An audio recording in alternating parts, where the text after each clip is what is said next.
Muchísimas gracias a todos ustedes por venir y a la Fundación por una vez más tenernos a nosotros tres aquí, que nos estamos convirtiendo ya en un cero recurrente, en una fracción. Déjeme que empiece con Joseph Schumpeter. Joseph Schumpeter es uno de los grandes economistas de la historia y en 1919 dio una charla magistral que pronto se convirtió en un clásico del pensamiento económico. Y en esa charla, Schumpeter define el Estado moderno como un Estado fiscal. ¿Qué es lo que quería decir Schumpeter? Que un Estado moderno se estructura alrededor de su sistema fiscal. Todo lo que hace un Estado, desde las autopistas hasta el hospital público, depende de su sistema fiscal. Por tanto, si uno cambia el sistema fiscal de un Estado, como pretende hacer el acuerdo PSC-RC, uno cambia el Estado. Y cambiar el Estado es algo que no se puede hacer deprisa y corriendo, y muchísimo menos para alcanzar unos objetivos políticos coyunturales como la investidura de un particular candidato a la presidencia de una comunidad autónoma. Este cambio requiere una reflexión ordenada, pensarlo. Y es el motivo por el que Francisco y yo decidimos dedicarle mucho tiempo de nuestra vida a esta reflexión, quitándole mucho tiempo a nuestras queridísimas familias y quitándole incluso más tiempo a las horas de dormir. Y por eso creemos que es un libro que merece la pena para nosotros haberlo escrito y les invito a que lo lean.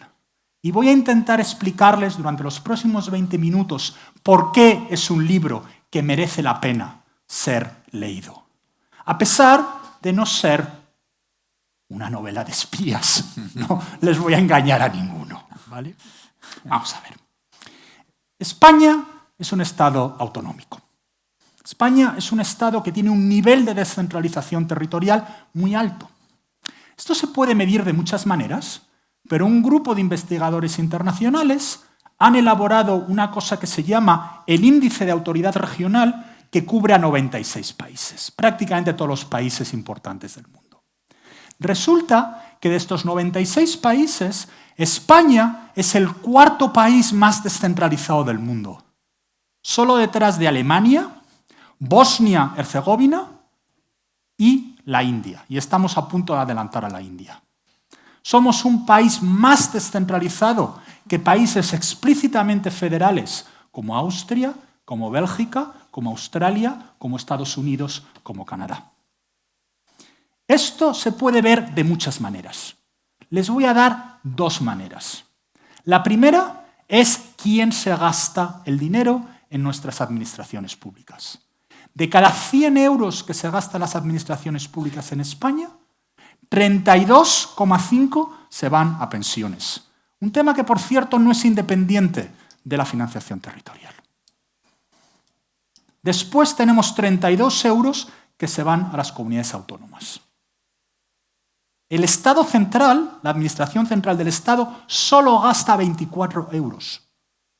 Es decir, el Estado central está por detrás de la Seguridad Social y de las comunidades autónomas. Y finalmente tenemos las corporaciones locales con 11,5 euros. Otra manera distinta de verla es pensar acerca del tamaño del sector público del Estado en términos de trabajadores. Y aquí voy a considerar tanto funcionarios como empleados laborales. En España trabajan unos 3 millones de personas para el sector público. De esos 3 millones de personas, solo un poquito más de 500.000 trabajan para el sector público estatal. Sin embargo, fíjense cómo hay casi 2 millones, 1,9 millones, de personas que trabajan para las comunidades autónomas. Es más, de los 530.000 trabajadores del Estado, la mitad, básicamente, son o policía o militares.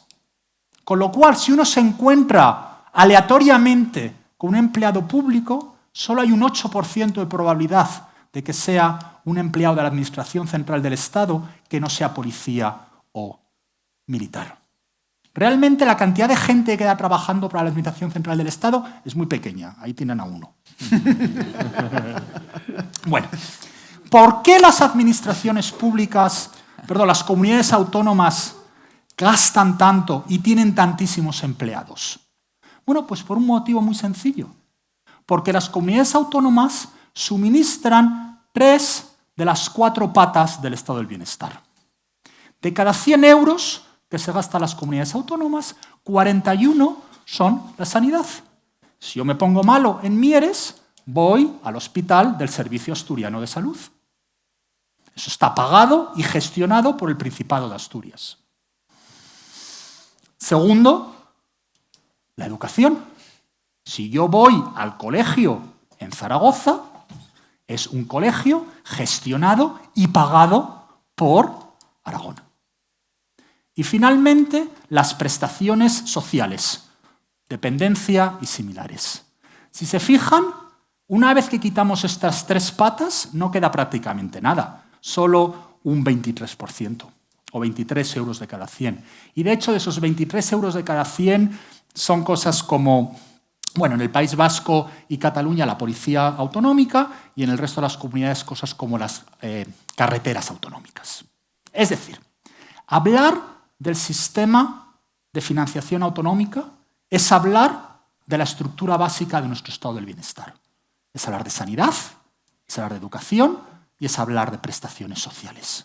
Y por eso las comunidades autónomas son tan importantes en nuestro sistema. Vale. Entonces, ¿cómo las financiamos? ¿Cómo financiamos la sanidad?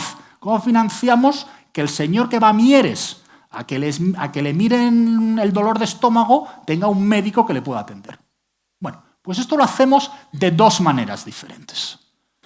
Hay 15 comunidades que se llaman las comunidades de régimen común, que son todas, excepto el País Vasco y Navarra, que son las comunidades forales.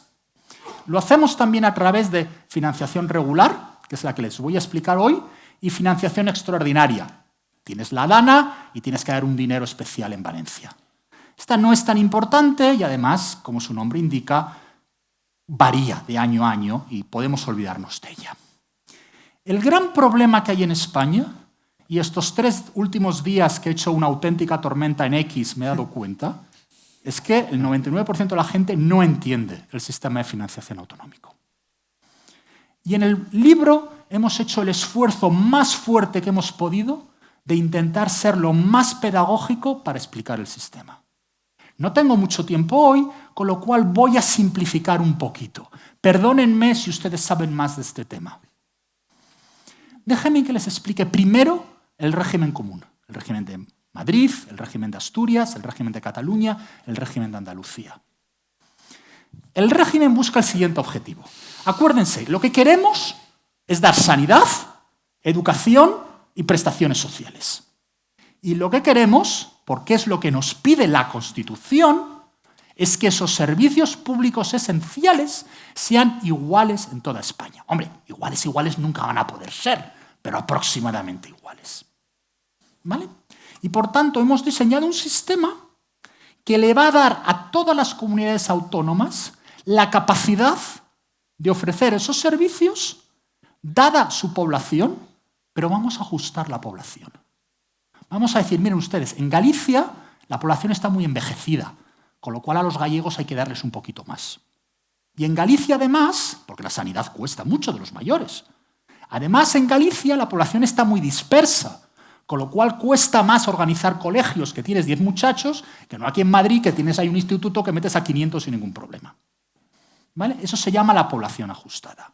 Y luego tienes que compensar que las competencias no son todas iguales. Por ejemplo, en Cataluña tienen transferida la policía. ¿Vale? Y entonces, tienes una serie de criterios de lo que cuesta a Cataluña dar la policía. Y finalmente, hay igualdad de esfuerzo fiscal. ¿Eso qué quiere decir? Los que ustedes aquí paguen IRPF saben que hay un tramo autonómico de IRPF. Si Madrid decide rebajar el grado de imposición en el IRPF local, eso se lo tiene que comer todo Madrid. ¿Vale? Eso no lo puede pagar ninguna de las otras comunidades autónomas. Entonces tenemos una serie de fórmulas, lamentablemente muy oscuras, y luego podemos volver a ellas, pero que básicamente aseguran que esto se cumple. ¿Y cómo lo hacemos? Bueno, pues lo hacemos primero, le damos a la comunidad autónoma el 50% del IRPF de los residentes en esa comunidad autónoma. Luego, le damos el 50% del IVA consumido en la comunidad, no de la producción en la comunidad. Si se vende un SEAT fabricado en la SEAT de Martorell en Huelva, el 50% de ese IVA va a la comunidad de Andalucía, aunque la SEAT liquide el IVA en la Delegación Especial de la Agencia Tributaria de Barcelona.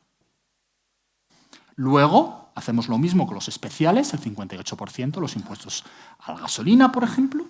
Hay una serie de impuestos transferidos, un poco más de menos importancia, como sucesiones. Y como este sistema generaría desigualdades, porque en Madrid se paga más IRPF que lo que se paga en Extremadura, tenemos varios fondos autonómicos que compensan. Entonces, al final del día, miren, una cosa que les encanta a los nacionalistas catalanes es que en Madrid pagan el IRPF todos los funcionarios del Estado. Por tanto, Madrid tiene más financiación. No, porque tienes los fondos que te lo compensan. Es que en Madrid liquida la Repsol y por tanto tiene muchísimo IVA. No. Si usted pone gasolina en la gasolinera de Repsol en Vigo, ese dinero que corresponde a la comunidad autónoma va a la Xunta de Galicia, no va a Madrid. ¿Cómo funciona el sistema foral? Sí, Francisco se ríe por no llorar, me imagino. Bueno, pues el sistema foral consiste en que las 4 haciendas forales, Álava, Vizcaya, Guipúzcoa y Navarra, deciden sus propios impuestos. El IRPF de Vizcaya es distinto del IRPF de Álava y a su vez es distinto del IRPF de Madrid, bueno, o del régimen común. Ellos recaudan todo, se lo administran todo y al final del año envían una cantidad de dinero a Madrid, que se llama en el caso del País Vasco el cupo y en el caso de Navarra la aportación. Y lo que se pretende es que de esta manera cubren la parte alícuota que les correspondería de los gastos comunes. Bueno, ¿cuál es el resultado de este bonito sistema? Esta es la tabla que resume el libro. Pues este sistema significa que por cada vasco, la comunidad autónoma vasca tiene 6.614 euros de ingresos. Navarra tiene 5.879. Y luego tenemos todas las comunidades del régimen común. De media tienes 3.400. Unas tienen un poquito más, como Cataluña, 3.800. Aproximadamente 200, 210 de esos euros son los Mossos d'Esquadra y las prisiones de la Generalitat. El resto es, bueno, que Cataluña pues, tiene una población relativamente joven y relativamente más dispersa que Madrid. Fíjense Madrid, 3.100. ¿Vale? La media del sistema, 3.400. Pero fíjense en la diferencia tan absolutamente brutal. Voy a coger Andalucía. Cuando hablo Madrid, la gente siempre se pone nerviosa con Madrid. Voy a Andalucía. No, los andaluces caen mucho mejor en general. ¿Vale? Entonces voy a coger Andalucía y resulta que tienes 3.141 euros.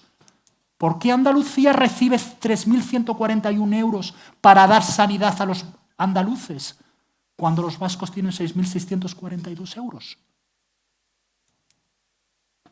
Por eso este libro se llama Privilegios territoriales.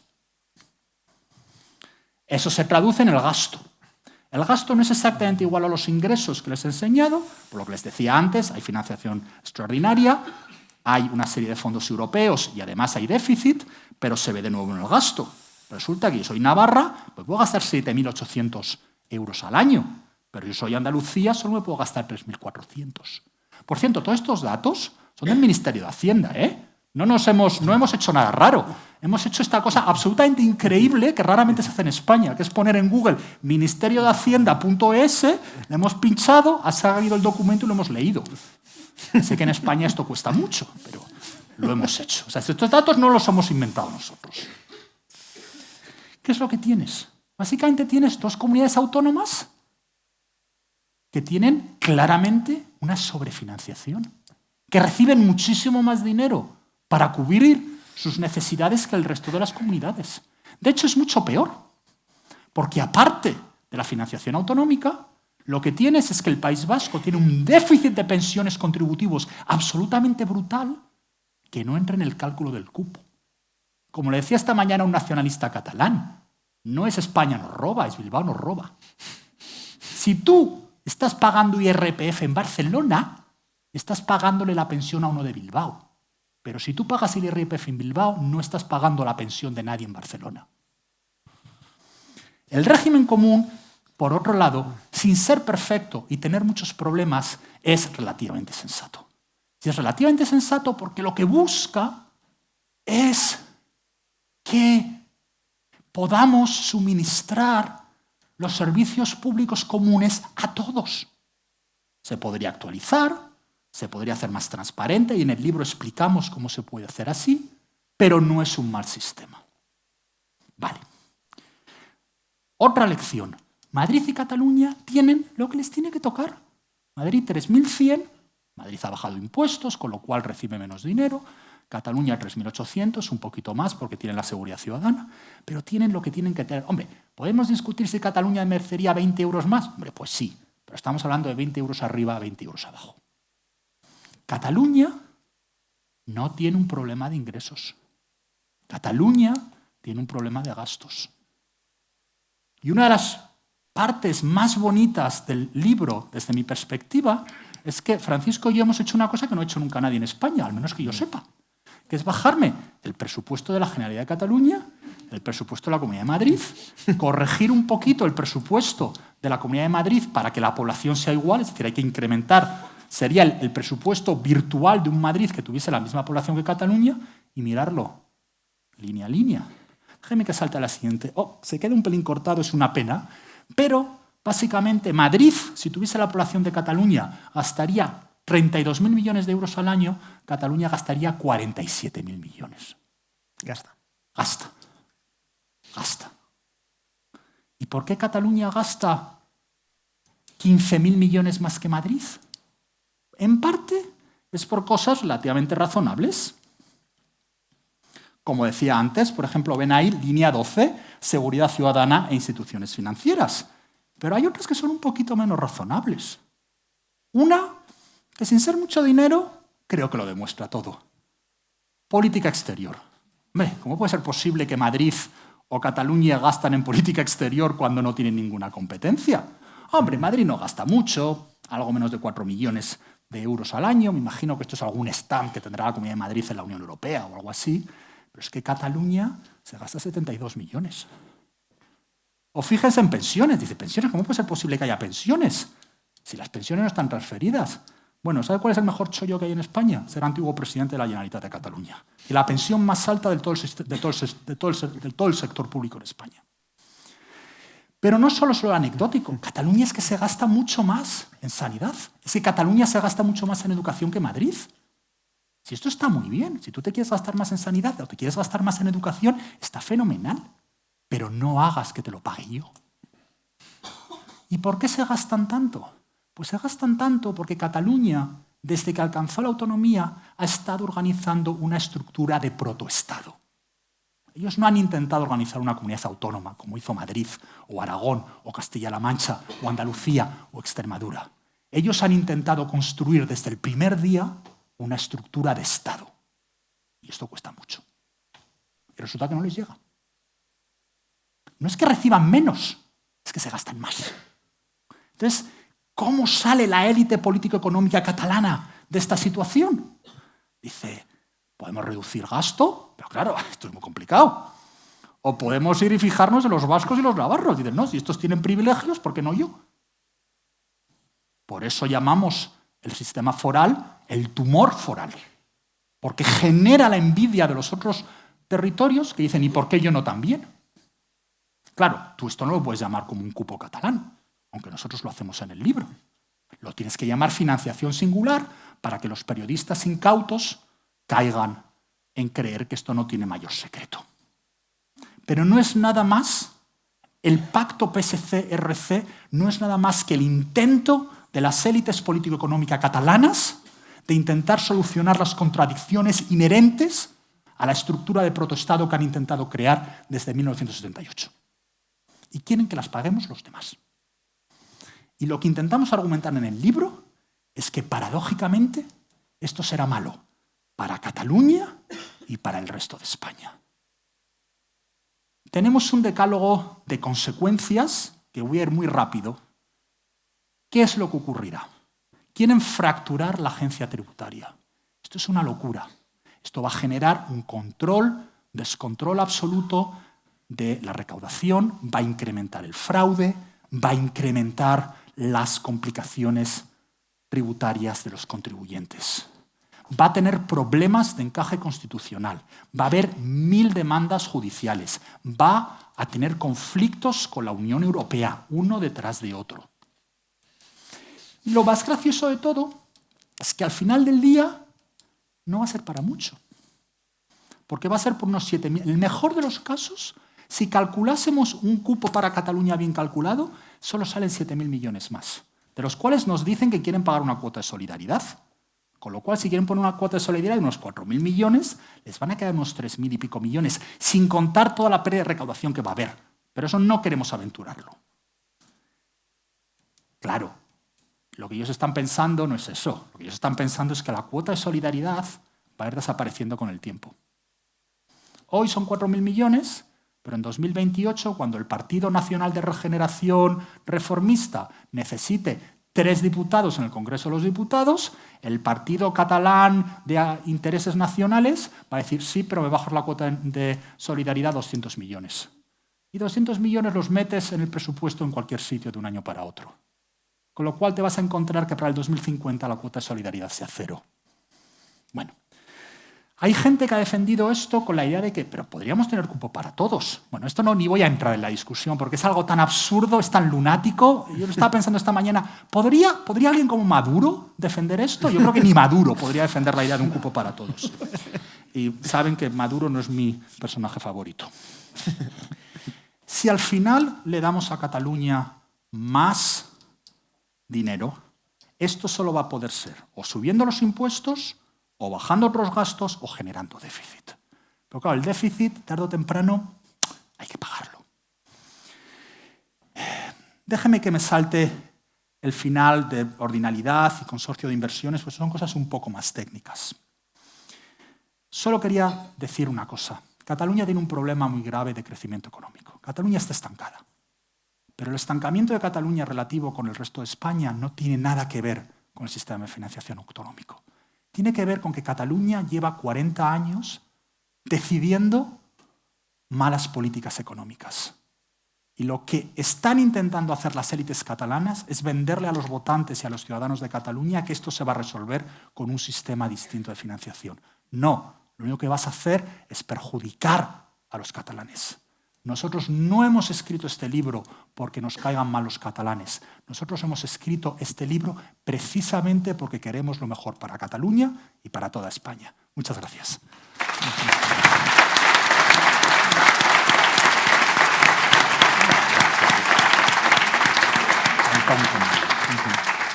Muchas gracias, Jesús. Luis, la verdad es que tú, en muy distintas posiciones, has tenido que enfrentarte a este debate, ¿no? Sí.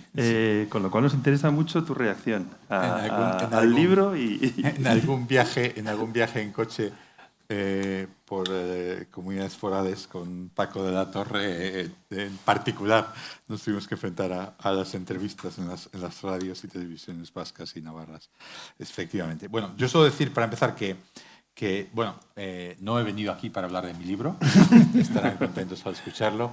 He venido para hablar de mis queridos ambos coautores y amigos y admirados. Creo que pocas personas tienen la experiencia. En España, Paco ha escrito 2 libros sobre financiación española. Jesús se sabe no solo la financiación española, sino del resto del mundo maravillosamente. Pocas personas pueden contribuir tanto a este debate. Y lo que no saben ustedes, que se lo puedo contar yo, es que a pesar de hacer todas estas otras cosas que Jesús hace para Econfi y el libro, pues está siendo quizás, yo creo que ahora mismo, el economista español más productivo en términos de publicaciones sobre cosas que no se podrían ni imaginar de inteligencia artificial y realmente en la frontera del conocimiento. Yo diría que el libro, simplemente por decir 3 pinceladas, es un esfuerzo de claridad enorme, se lee con absoluto placer, como suele pasar con los autores que escriben con mucha claridad, que han hecho un esfuerzo pedagógico muy grande. A mí me ha gustado mucho una cosa que Jesús no ha contado nada, que son las partes históricas. Habéis hecho un esfuerzo muy bonito, porque en España toda esa historia de cómo los foros y cómo pasó las guerras carlistas siempre está contada de una forma muy difusa y está contada con precisión y con claridad.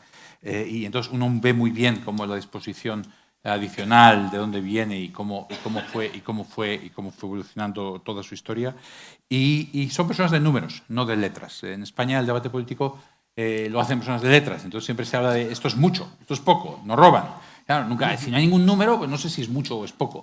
Y aquí realmente se hace el esfuerzo que han visto en la presentación. Yo tenía 3 comentarios que me gustaría hacer. Uno es sobre crecimiento económico, que es con lo que ha cerrado Jesús, es su punto número 10, que lo hago para Cataluña, lo hago para España y lo hago para Europa.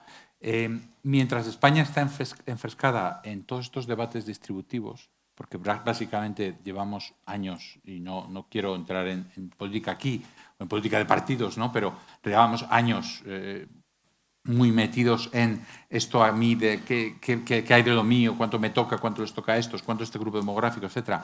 Y muy poco en cómo expandimos el pastel, cómo creamos más vivienda, construimos más, creamos más empleo. Mientras estamos enfrescados en esto, estamos distraídos.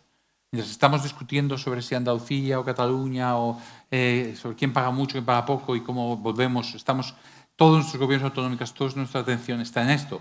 Estos autores podrían haber estado los últimos meses y años pues, hablando de inteligencia artificial o escribiendo sobre otros temas. Están ellos, estamos todos enfrescados en la misma tarta como la repartimos, ¿no?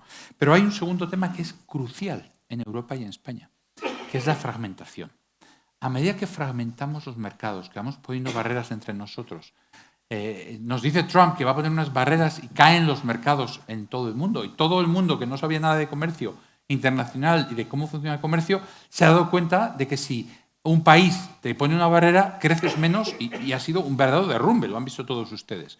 Bueno, pues nosotros en Europa nos llevamos tiempo poniendo barreras y Europa es un esfuerzo de hacer un mercado único. España era un mercado único y España ahora mismo es un esfuerzo de no ser un mercado único. Porque una vez que uno fragmenta una hacienda, Jesús y Paco tienen una historia muy interesante de Volkswagen, de cómo, bueno, pues yo vendo los coches Sporto de Pamplona, de Nafarroa, porque el artículo que citan es de un diario Abertzale, le da mucha más credibilidad, de Nafarroa a Cataluña, entonces los coches están exportados ahí, el IVA lo devuelve el Estado español, pero lo pagas a la Hacienda de Navarra y estás como un señor, claro, porque al final no tienes que devolver nada de IVA, ¿no? Entonces, claro, se fragmenta el mercado, se fragmentan el comercio y se crean barreras que al final hacen que cada uno comerciemos con nosotros mismos. Y claro, si yo me tuviera que hacer a mí mismo mis bolis y mi papel y mi ordenador, pues si pueden imaginar lo productivo que sería. Entonces, eso es un mundo de poco crecimiento y España necesita crecer.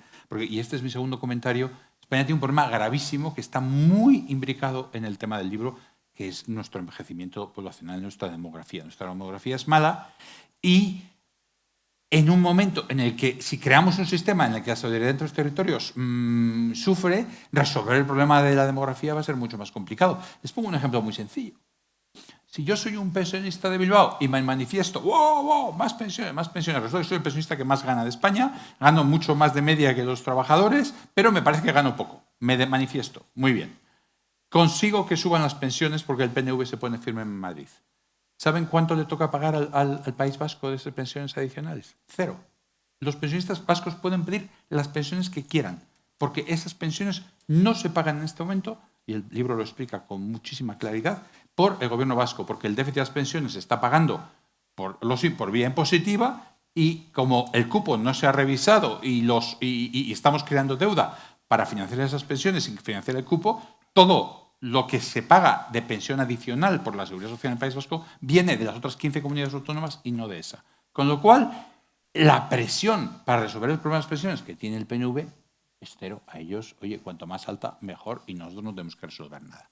Entonces, este problema, en un contexto en el que no hay un mecanismo, digamos, igual y sensato que nos dé a todos los intereses parecidos, pues claro, se puede complicar bastante. Y mi tercero y último comentario es sobre la interrelación entre el sistema que nos han descrito Paco y Jesús y la política.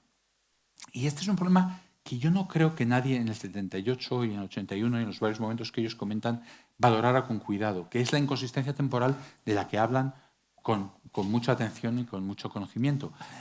Cuando hay que negociar o renegociar el cupo lo que se venga a llamar la contribución, si existe la contribución en Cataluña, eso se hace cada 5 años y se hace fuera del Parlamento, se hace en un acuerdo bilateral que luego, bueno, pues ese acuerdo bilateral nunca se firma cuando el gobierno tiene una mayoría absoluta, ni cuando la tiene el Partido Popular ni cuando tiene el PSOE.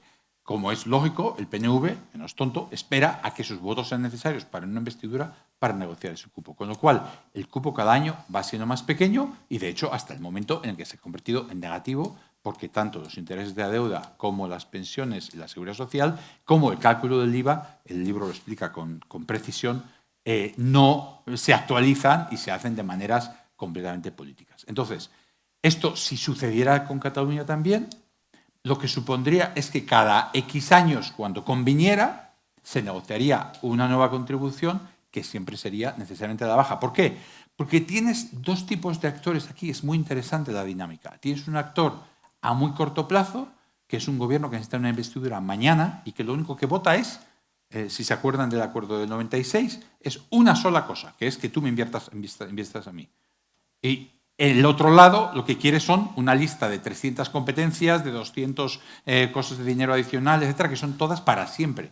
Bueno, cada vez que pasa eso, en el 96, en el 2000, 2004, etcétera, cada vez que no hay, bueno, en el 2000 no, porque hubo una mayoría absoluta, cada vez que no hay una mayoría absoluta en España, se produce, en el 92, todos esos años se produce el mismo trueque, que es un voto concreto que solo te da una cosa a cambio de algo que es un cambio estructural en las finanzas, etcétera. Entonces, el problema más grave de crear este sistema, como muy bien decía Jesús, al final no van a ser los 7.000 menos 4, 3.000 que se van a dar en un momento dado. Por ese momento va a parecer que, bueno, pues oye, al final se ha resuelto el tema por unos pocos millones de millones. El problema va a ser que has creado un monstruo que siempre tiene esa dinámica desagregadora. Entonces, bueno, yo diría que el libro es excelente, yo se lo recomiendo. Yo si me conocen, no soy de soltar piropos, o sea, está muy bien escrito, está muy escrito con mucha claridad y que realmente identifica problemas que nuestro país tiene que resolver y que tenemos que un poco conseguir como ciudadanos y como votantes y como personas que estamos interesados en el futuro,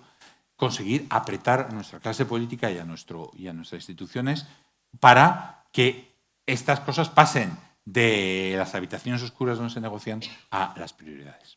Gracias.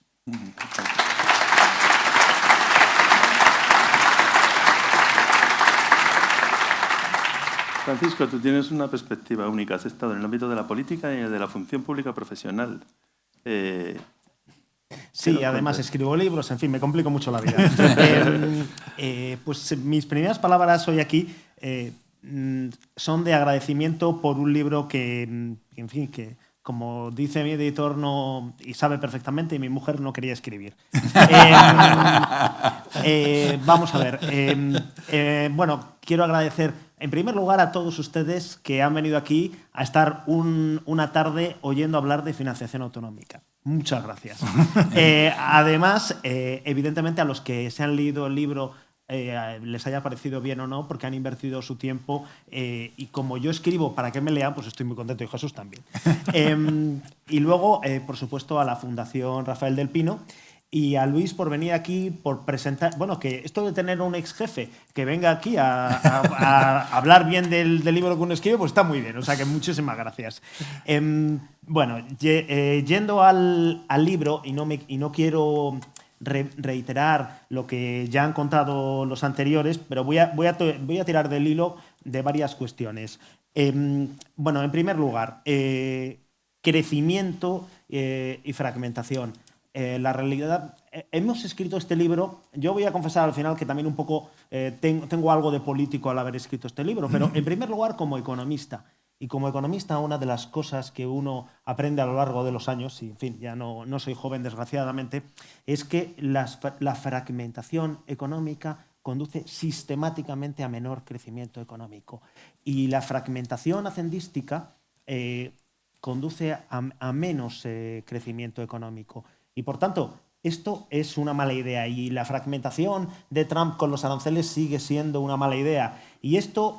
Y es buena idea remontarse a la historia, porque, en fin, como decía en el siglo XVIII un antecesor, bueno, el padre de la economía, Adam Smith, cuando viajaba por España, decía que la culpa de que se cayese el imperio español era que no se podía vender nada a distancia, porque el sistema fiscal, uno de sus principales impuestos era la alcabala castellana, estaba mal hecho. Entonces, desde entonces... Y esto... cuando uno va, cuando en lugar de mirar a la historia para intentar aprender, intenta conservar los privilegios territoriales, lo primero que hay que decir es que los privilegios territoriales son contrarios a la racionalidad económica. Y por tanto, y hemos escrito Jesús y yo este libro, no ya contra, sino a favor de la racionalidad económica. Y evidentemente, un sistema autonómico, un sistema federal puede ser racional, puede dar lugar a una distribución razonable desde un punto de vista equitativo y puede ser eficiente a la hora de distribuir el gasto. Entonces, en general, el sistema de financiación autonómica, con todos sus problemas, pues tiene algo de historia de éxito en la medida en que ha permitido financiar educación, sanidad... Es decir, cuando uno oye críticas al sistema autonómico diciendo no, es que si uno cerrase las autonomías, pues tendríamos menos gasto público. Pues, bueno, pues usted podría tener media perra, porque si no, porque realmente el dinero se lo gasta básicamente en abrir todos los días hospitales, centros de salud y abrir escuelas. Entonces, entonces pues, debido a en la actual coyuntura, estamos sufriendo envejecimiento. Y la fragmentación, bueno, pues nos genera muchos problemas adicionales, porque el envejecimiento, lo ha apuntado Jesús, pero me gustaría incidir en ello, va a suponer más gasto público para todo el mundo, para las comunidades autónomas, porque van a tener que pagar más sanidad y más dependencia, y lo van a compensar muy poco pagando menos educación, y también porque va a aumentar el gasto en pensiones. En esas condiciones, algo que no estaba previsto, que es que los impuestos estén financiando, y cada vez lo van a hacer más, desgraciadamente, las pensiones, tiene que dar lugar a que las comunidades forales tengan que asumir su déficit de pensiones, porque es que si no, el sistema va a unos privilegios que van incrementándose continuamente. Un tema importante que se ha apuntado, que es que cuando se habla de financiación foral, se dice, bueno, yo es que me quiero apuntar a la financiación foral porque los números son brutales. Bien, esto es lógico. Por eso estos números cuesta obtenerlos una auténtica barbaridad. Por eso el cupo es el secreto mejor guardado de la democracia. En fin, yo podría contar aquí anécdotas cuando he tenido que discutir esto en el Congreso de los Diputados y es algo tremendo. Al final nadie sabe de dónde sale, pero bueno, dices... pero es que lo peor de esta historia es que este cupo es negativo. Y que a lo que se aspira, cuando se aspira a un sistema, como decía Artur Mas en 2014, que dio el inicio al procés, cuando se aspira a un sistema que me dé los mismos resultados que el concierto económico, lo que se aspira es a un cupo negativo. Claro, esto es gratis, porque claro, hasta el BNG salía diciendo que ellos también querían un cupo para Galicia. Bueno, lo hemos criticado Jesús y yo en las redes sociales, ¿no? Pero realmente no teníamos razón, porque claro, es verdad que en Galicia gastan del orden de unos 13.000 millones de euros gasto no financiero de la Xunta de Galicia y los ingresos estatales están en 11.000 millones. Claro, ellos necesitarían 2.000 millones, pero claro, oiga, póngame un cupo negativo como el que tiene el País Vasco y Navarra. Esto no tiene ningún problema. ¿Y por qué decimos que es negativo? Bueno, esencialmente por dos razones. Uno, porque las comunidades forales reciben más dinero, bastante más dinero, del ajuste de IVA de la agencia tributaria que lo que pagan en el cupo o en la aportación. Y eso además enmascara, que es una cosa que no se quiere asumir y que decimos en el libro y creemos que es importante, enmascara que ellos son incapaces de cobrar el IVA. Es decir, Navarra, el 80% del IVA que se recauda en Navarra, según los últimos datos, es el ajuste que le pagamos los demás. Y eso es el 24% de los impuestos que recaudan. Entonces, cuando se habla de que es que es un sistema de riesgo propio, hombre, no es un sistema de que te lo ingresamos los demás. Es decir, esto es un... Y creemos que merece la pena leer el libro porque esto es muy difícil de encontrar en ningún otro sitio. Y en ningún otro sitio está junto y, sobre todo, en ningún otro sitio nadie hace un mínimo esfuerzo de claridad para poner esa tabla que ha puesto Jesús, que es de las cosas más importantes. Y realmente, a ver, seguramente es mejorable y se le pueden meter 30 matices, pero lo primero que uno tendría que hacer en un sistema es exponer los datos en bruto. Y ya concluyo con todo esto. Creo que nosotros hemos escrito un libro que hemos intentado que no sea en absoluto partidista. Y bueno, de hecho, pues lo han recomendado. O sea, recientemente, no sé, José Carlos Díez, un economista muy ligado, por ejemplo, al Partido Socialista, o hace un rato el portavoz económico de Vox, José María Figaredo.